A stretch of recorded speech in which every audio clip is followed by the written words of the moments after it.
आगे हम बढ़ते हैं गोल्ड, कि हम शेयर मार्केट में गोल्ड कैसे खरीद सकते हैं। शेयर मार्केट में गोल्ड इसलिए खरीदना चाहिए दो तीन चीज़ों से। क्या है कि गोल्ड हम फिजिकल क्यों रखते हैं, गोल्ड हमेशा 2000 साल पहले से करेंसी में यूज हो रहा है और गोल्ड का रेट हमेशा बढ़ता ही बढ़ता है। दूसरी चीज़ एक ये है कि गोल्ड हम फिजिकल खरीद के रखते हैं तो उसको हम बेच नहीं पाते हैं। जब बेच नहीं पाए, घर में रखते हैं, उसको जनरली कम बेचते हैं तो उसमें बट्टा कटता है, फिर बहुत सारी चीज़ें होती हैं।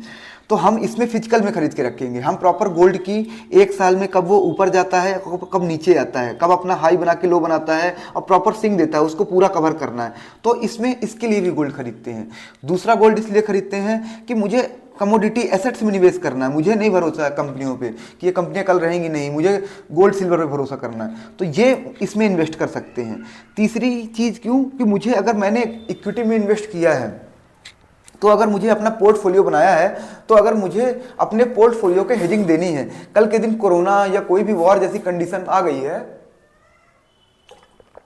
तो मैं अपने पोर्टफोलियो को कैसे सुनिश्चित रखूं, उसके लिए अपन गोल्ड सिल्वर खरीद के रखते हैं। इसका एग्जाम्पल क्या है कि जब कोरोना में इक्विटी 40% तक टूट गया था, तो गोल्ड और सिल्वर 50% की उसी ड्यूरेशन में ज़्यादा रिटर्न दिए थे। इससे क्या होता है, हेजिंग हो जाती है और हमारे पास पैसा रहता है, तो हमें निवेश करना चाहिए। विदाउट गोल्ड और सिल्वर के पोर्टफोलियो कभी नहीं बनाना चाहिए।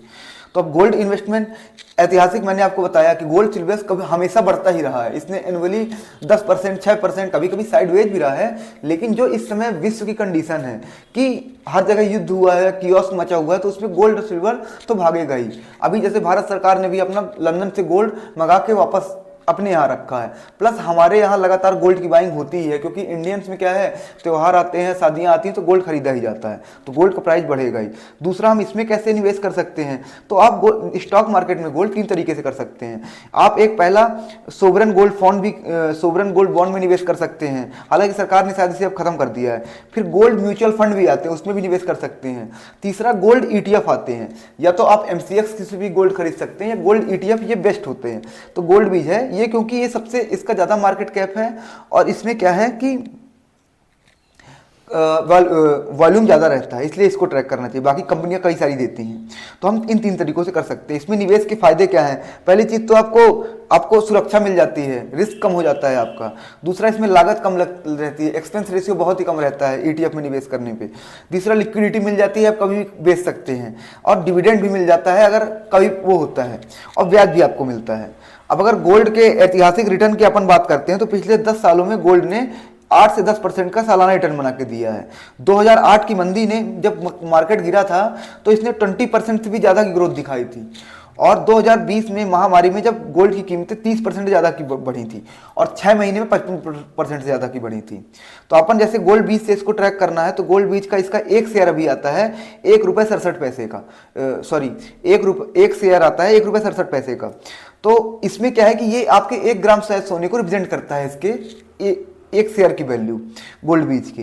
तो आप इतने में निवेश कर सकते हैं। इसका अभी हाल ही में करेक्शन हुआ था, तो इसमें 5 दिन में 4.5% की गिरावट होती है। ये गोल्डन अपॉर्चुनिटी होती है, जल्दी गोल्ड दिल तक गिरता नहीं है, ये गोल्ड सस्ता हुआ है, तो आप तुरंत खरीद सकते हैं। जरूरी नहीं कि आपके पास 10,000 हो, 20,000, 2,000 भी, उसको भी डाल सकते हैं, वो भी गोल्ड ही है एक तरीके का। और गोल्ड में इन्वेस्ट कर रहे हैं, गोल्ड और सिल्वर वो कभी ऐसे नहीं है कि वो फ्री में बिक जाएगा, ये वर्ल्ड में लिमिटेड क्वांटिटी में ही है, तो कुछ समय बाद तो वैसे भी खत्म हो जाएगा। और यूजेस जब से औद्योगिक रूप से इंडस्ट्री में इनका यूजेस बढ़ गया है, जैसे कि सिल्वर का सोलर पैनल में सबसे ज़्यादा यूज होता है, गोल्ड का कई चिप में यूज होता है, तो ये इसलिए इनकी डिमांड तो बढ़नी ही बढ़नी है। अब जैसे इसका 1 साल का रिटर्न देते हैं, तो इसने पिछले 1 साल में गिरावट के बाद अभी 4% गिरावट हो रही है ना, मतलब 20% का रिटर्न दिया है। और अगर गिरावट ना हुई होती तो 25% के समथिंग का रिटर्न इसने दिया है।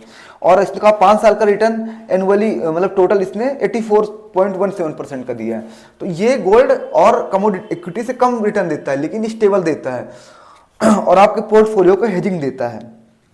और मैक्सिमम जब से आया है, 2010 के पहले से आया है, तो इसने लगभग 555% का इसने रिटर्न बना के दिया है।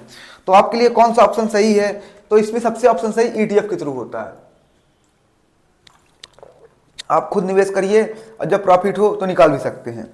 लॉन्ग टर्म में रियलिटी है। मिथ और रियलिटी इसमें क्या है कि मिथ इसमें ये है कि इसमें निवेश करेंगे तो पैसा लॉस हो जाएगा, ऐसा नहीं है। गोल्ड ये कमोडिटी के हिसाब से बढ़ता है। अपने यहाँ एक कमोडिटी का भी मार्केट है, MCX मार्केट उसको बोलते हैं, लेकिन जब से इसमें आ गए हैं तो उसमें जाने की जरूरत नहीं है।